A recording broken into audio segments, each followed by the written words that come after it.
Welcome to today's Bible study. We're looking at the reading that the narrative lectionary appoints for Ash Wednesday. It is from Luke chapter 9, verses 51 to 62. If you haven't had a chance to read the reading yet, then I encourage you to do so. You can pause this video, and there is a link down in the video details to an online version of the reading if you don't have your Bible with you. If you don't have time to read the reading at the moment, then here's a short synopsis of what happens. It's time for Jesus' ministry to take a change. It's turning towards Jerusalem and the events of Holy Week and Easter. On the journey, they go through a Samaritan village, and the villagers do not provide for Jesus the hospitality that his disciples think they should. And so James and John decide that they should call down fire upon the village and have it destroyed. Jesus confronts them, and they carry on their journey without destroying the village. After that, there are three people who could become followers of Jesus. The first volunteers, the second is called by Jesus, and the third volunteers. We don't hear, though, whether or not any of them do end up following Jesus. We do hear that he has some pretty clear expectations for all three of them.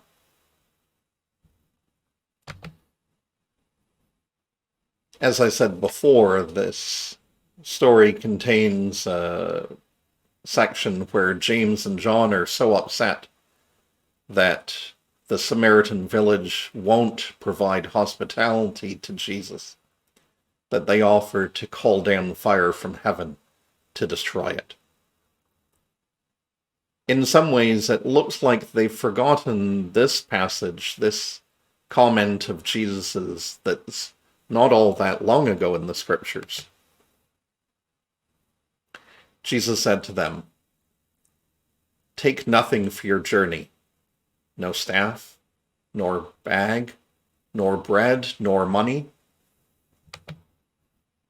not even an extra tunic. Whatever house you enter, stay there, and leave from there.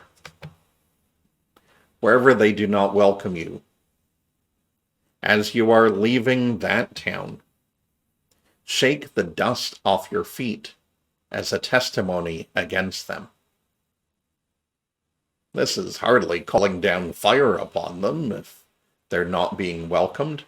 Shake the dust off of your feet as you leave. Now, this leads to our first question for today. How does your anger with a person mix with Jesus' command to simply shake the dust off your feet? I encourage you to take a moment to stop the video and write down or think about your answer to that question. How does your anger with a person mix with Jesus' command to love and to simply dust off your feet?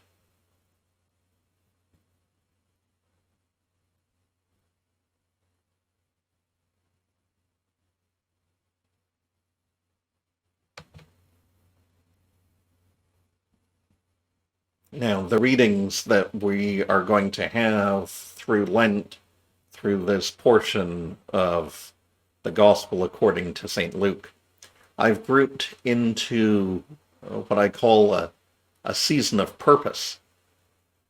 When we read the stories today, we hear clear direction from Jesus. Almost there's an urgency to his ministry at this point. He's not going to get caught up in a battle with the Samaritans. He simply moves on. He isn't going to be delayed by calling down fire. He isn't going to be delayed by having nowhere to lay his head. He also isn't going to be delayed waiting for someone to bury their father, which is a perfectly reasonable expectation in my mind, that you could go and bury your loved ones. And he isn't going to be delayed for someone who wants to go home and say goodbye to their family. Again, another reasonable expectation, and something even Elijah allowed Elisha to do. So, on one hand, all of this can look quite harsh.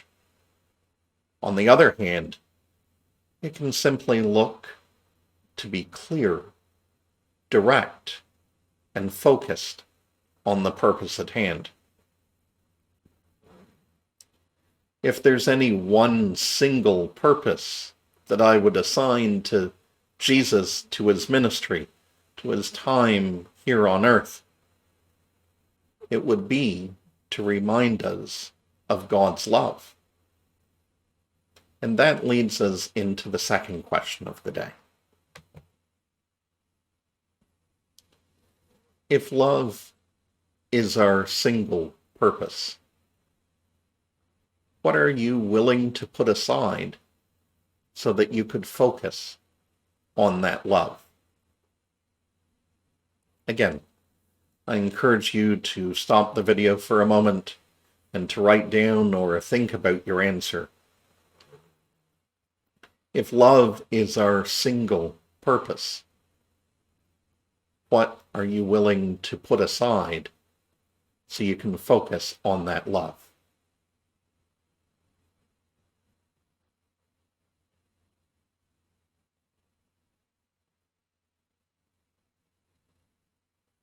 Well, thank you for joining me in Bible study today.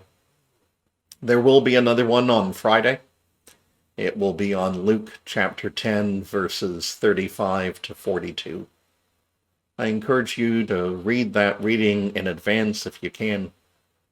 And if you would like to carry on the conversation, you can certainly email me the answers to your questions if you wish, and we can carry on the conversation that way. My email address is pastorcolin@holycrossburlington.ca.